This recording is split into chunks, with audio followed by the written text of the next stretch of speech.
Tu as peut-être vu passer ce clip entièrement créé par intelligence artificielle. Eh bien, on va essayer tout simplement de faire pareil dans cette vidéo. Il y a 3 grosses raisons pour lesquelles ce clip, à mon avis, il fonctionne pas trop mal. Première raison, c'est la direction artistique très tranchée et surréaliste qui lui permet de faire passer ce qui serait des hallucinations et des problématiques de génération comme quelque chose de cohérent par rapport à son univers. Deuxièmement, la mise en avant d'un personnage avec des traits caractéristiques physiques hyper marqués quoi. Les cheveux verts, la combi jaune, les lunettes, ça fait que même si on fait des générations avec des personnages qui sont légèrement différents, on va pouvoir penser que ça reste la même personne. Et le petit bonus évidemment, c'est la post-production. Donc notre objectif, ça va être d'avoir un clip qui soit le plus cohérent dans son univers possible.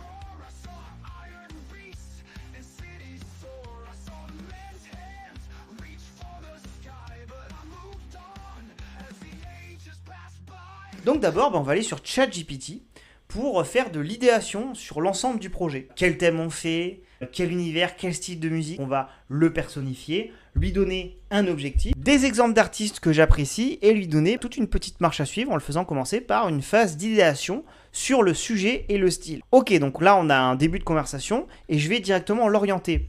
Hier soir, j'ai regardé un film que j'aime beaucoup qui s'appelle The Man from Earth de Richard Shankman et Jérôme Bixby. On va essayer de créer des paroles de chansons autour de ça. Pour faire comme Arata Fukue et avoir un rythme très marqué, il faut un aspect un peu cyclique. Ce que je vais faire, c'est qu'on va construire tout ça autour d'une anaphore. On va se mettre dans la peau du personnage, qui me crée un premier texte, ok, avec des éléments par rapport au film. Moi, il y a des trucs que je voudrais qu'il mette plus en avant qui sont dans le film que d'autres. Je lui dis, je modifie quelques phrases qui me vont pas, quelques trucs, et on est bien. Maintenant qu'on a un peu de texte, on va passer à la génération de musique. En ce moment, il y a principalement 2 sites web qui sont super forts pour cet usage-là, Udio et Suno. Nous, on va utiliser Suno. Franchement, plus d'options de personnalisation. Avec un compte gratuit sur Suno, on peut quand même générer 10 chansons par jour, ce qui est vraiment pas mal. Même si j'ai pris un abonnement payant, perso. Parce que je suis devenu accro en fait. Vous allez dans l'onglet Create, on a 2 possibilités, soit le mode simple, là on décrit juste la musique, donc en anglais, qu'on souhaite avoir, en 200 caractères maximum, avec ou sans chant, on précise, si on veut juste un instrumental, et voilà. Et on a aussi un onglet avec la version personnalisée, et ici on peut intégrer directement des paroles, on peut les copier-coller. On peut également spécifier le style de musique, par contre je ne sais pas trop pourquoi, là on est limité à seulement 120 caractères, mais en plus, il y a 2 fonctionnalités qui sont trop pratiques pour avoir encore plus la main sur les créations. Le téléversement audio, qu'ici on peut enregistrer un audio de maximum 1 minute de longueur pour qu'il soit pris en compte dans la génération finale. Si vous voulez avoir absolument une progression d'accords spécifique, un riff, ou si vous envoyez une musique, vous avez votre voix par-dessus, ça va un petit peu reprendre votre voix dans la génération. Alors, c'est pas parfait du tout. Ça va pas forcément entièrement respecter votre progression d'accords. Ça va peut-être pas entièrement respecter le riff que vous avez fait, ni votre voix.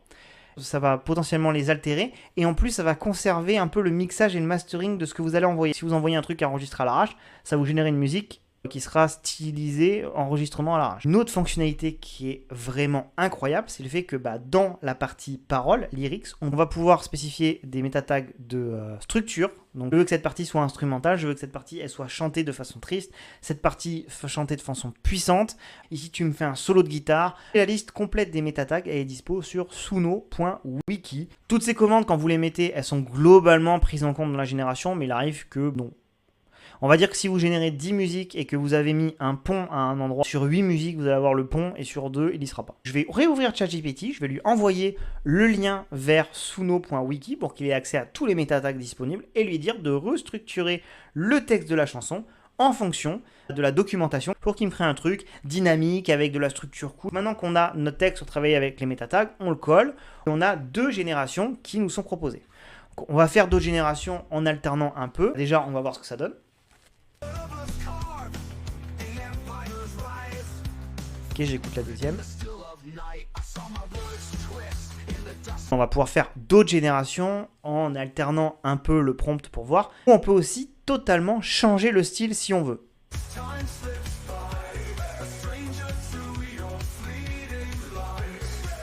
Mais on veut pas.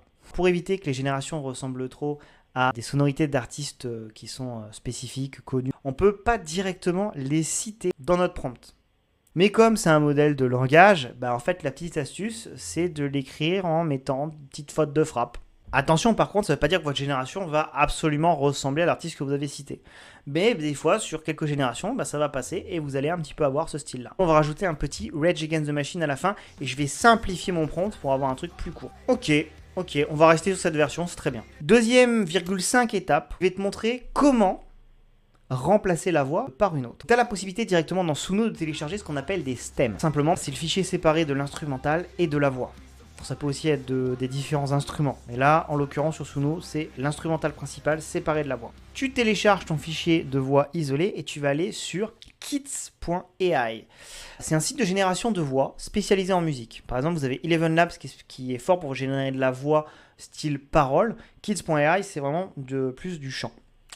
Tu peux soit créer un clone de ta propre voix, mais là, je te laisse suivre le step by step du site, si c'est ce que tu veux faire. C'est pas ce qu'on va faire dans cet exemple-là, soit sélectionner directement une voix dans les différentes possibilités qui te sont proposées. Dans la partie clone, tu écoutes un petit peu les différentes voix qui sont proposées. Mettons que moi, par exemple, je vais prendre Male Gritty Vocals, on ajoute notre audio ici, et là, on n'a plus qu'à convertir, et boum, on a une nouvelle voix sur notre musique. Alors attention, chaque voix ne fonctionne pas dans tous les tons, et dans toutes les tessitures.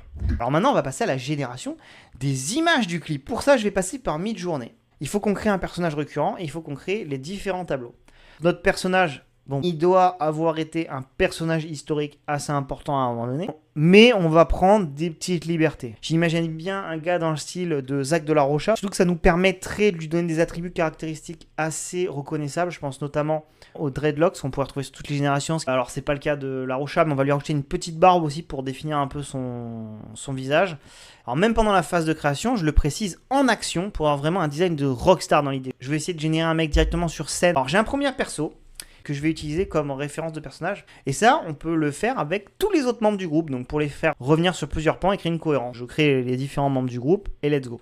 Par contre, Midjourney, malheureusement, il est incapable de générer plusieurs personnages principaux sur une même image. Pour info, en plus d'utiliser les références personnages sur Midjourney, on peut utiliser des références de style pour avoir le même style graphique entre différentes images et des références d'images pour avoir en fait des variations de l'image qu'on envoie. Comme je suis un immense flemmard, j'ai demandé à ChatGPT de me donner des idées de tableaux pour chacune des sections de la chanson, pour faire un petit fil, qu'on va naviguer dans plusieurs ambiances, entre la Rome antique, la ville moderne, même l'espace. Et au début, on va commencer dans une grotte. Alors sur la majorité des générations, je vais ajouter du feu pour créer du mouvement assez facile à gérer derrière par une IA de génération vidéo, parce que je sais qu'elle gère assez bien les flammes.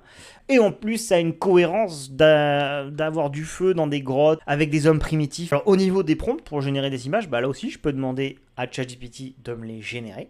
J'ai ajouté des notions de concert photographie et cité des artistes comme Snyder pour avoir des plans plus abstraits et épiques à certaines fois. Là, je crée plein d'images dans les différents tableaux que ChatGPT m'a donné.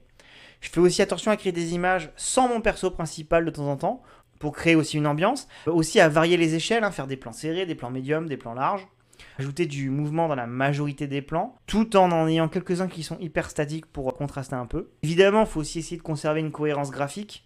Et une fois qu'on a pas mal d'images potables qui correspondent aux différents plans, aux différents tableaux qu'on va vouloir animer avec de la vidéo pour notre clip, on va passer à l'animation. Pour ça, moi je vais passer par Luma Dream Machine. Alors on a le droit à quelques générations en version gratuite, mais malheureusement pour créer un clip de quelques minutes, histoire de ne pas prendre 6 mois pour le faire, je vais prendre un abonnement en one shot avec une carte virtuelle éphémère pour pas me faire prélever tous les mois. Sur cette solution, on a 3 façons de procéder que je vais toutes te montrer. D'abord, on peut faire du texte to vidéo. Donc, on écrit un prompt, et on obtient une vidéo en face. Tout ça pour les b-roll, les plans abstraits, ça peut être pas mal, mais la qualité de la composition des images, elle est moins qualitative que Midjourney. C'est pour ça que c'est bien de partir quand même d'images pré-générées par Midjourney à la base. Quand on veut faire ça, il suffit de rajouter dans la partie image notre image de Midjourney, on la drag and drop. Là, on peut aussi écrire un prompt pour aller avec, mais moi, sur cette solution d'usage, je trouve que le mieux, c'est de rien lui spécifier, sauf si on veut un truc très particulier en termes d'animation sur l'image. Et si jamais je rajoute un prompt, je fais bien attention d'avoir la fonctionnalité Enhance Prompt qui soit activée parce qu'elle retravaille automatiquement le contenu du message. Une autre possibilité, c'est de donner 2 images, une image de début et une image de fin, et lui, il essaie de combler entre les deux. Nous, comme on a fait des plans pour un clip avec une espèce de continuité, c'est intéressant. Et sur certains plans, du coup, je l'ai fait. Donc j'ai mis celui-là et celui-là, tac, et là ça me fait cette animation. Le seul problème c'est que la transition elle dure 5 à 6 secondes et que c'est très difficile pour le modèle de conserver une cohérence sur une aussi longue période. Clairement, les générations après sur la partie vidéo, elles sont loin d'être parfaites. C'est un peu notre talon d'Achille dans notre petit process là pour le moment, dans le workflow, mais bon bah c'est quand même pas totalement horrible quoi. Ce qui est sûr, c'est que dans quelques mois, ce sera absolument dingue. Alors, fun fact, il y a une trend en Chine sur les réseaux sociaux où ils font des vidéos réelles, où ils singent, ils imitent les hallucinations que font les outils de génération de vidéos. Et je trouve ça très drôle. Bon, revenons à nos moutons. Bon, on va voir si, avec un peu de post-production, on peut masquer ces erreurs et retrouver un peu de logique et de cohérence dans la version finale. Alors, pour la partie post-production, les néophytes du montage, ils vont adorer. Et alors, les Adobe fanboys, ils vont faire un arrêt vasculaire cérébral. On va utiliser CapCut. Parce que mon abonnement d'étudiant libanais à la suite Adobe a été banni. À juste titre, j'imagine. Mais comme j'ai pas envie de sortir 70 € par mois ou d'utiliser une version craquée éclatée au sol, on va partir sur CapCut. Surtout que c'est parfait pour notre petit projet. On va principalement avoir besoin de faire des cuts et de raccourcir les plans qui sont pas assez cohérents. On va aussi ajouter des effets de mouvement et des transitions. Donc on monte un peu tous nos petits plans. Je vais les mettre tous à la suite, créer mon petit truc, récupérer mes tableaux. Bon, une fois qu'on a quelque chose de pas mal, je rajoute un petit titre au début, un petit plan de fin. Et grâce à CapCut aussi, je vais pouvoir ajouter des sous-titres rapidement. Comme ça, on peut faire genre que c'est une RX vidéo et pas vraiment un clip. Je vais aussi en profiter pour ajouter la petite traduction en français. On exporte, et voilà. Et maintenant, j'attends la fame et la richesse. Alors, si t'es chaud, on peut retenter l'expérience avec d'autres outils, en remplaçant par exemple le combo ChatGPT, Midjourney, Luma, Suno, par, disons, Claude, Flux, Kling, Udio, pour voir les différences qu'on obtient. Franchement, ça me chaufferait. On peut essayer ça.